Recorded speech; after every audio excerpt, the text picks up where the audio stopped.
होते, आपलं कल्याण करण्याकरता आले होते, तीच शहरं कुठल्या तरी बकाल अवस्थेत जाताना आपल्याला पाहायला मिळाली।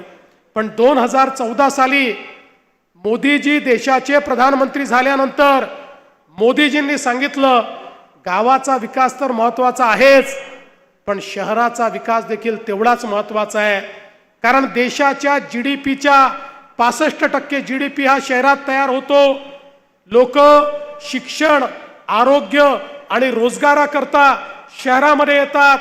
येणाऱ्या लोकांकरता, गरिबांकरता, मध्यमवर्गीयांकरता इन्फ्रास्ट्रक्चर तयार करावं लागेल, त्यांच्याकरता सोयी तयार कराव्या लागतील, पिण्याचं पाणी, गटारी, रस्ते, त्या ठिकाणी घरांची व्यवस्था, या सगळ्या गोष्टी कराव्या लागतील।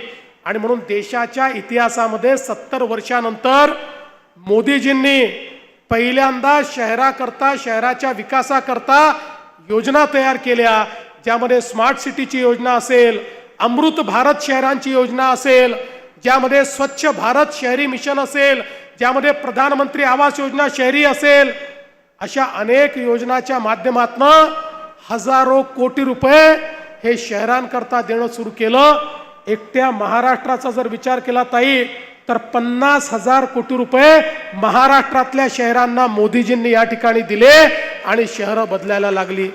आज हे तुम्हाला 200 कोटी रुपये जे आम्ही देतो, हे कुठनं येत आहेत? हे सगळे मोदीजींनी दिलेले पैसे आहेत, हे अमृतमधले सगळे पैसे आहेत। आज आपण पाहतोय पिण्याच्या पाण्याकरता या ठिकाणी जो पैसा आपल्याला मिळतोय, अमृतच्या योजनेतनं मिळतोय। भुयारी गटाराकरता 305 कोटी रुपये आपल्याला मिळाले, हा सगळा अमृतचा पैसा आहे, माननीय मोदी साहेबांनी दिलेला पैसा आहे, की ज्याच्या माध्यमातून या ठिकाणी आपण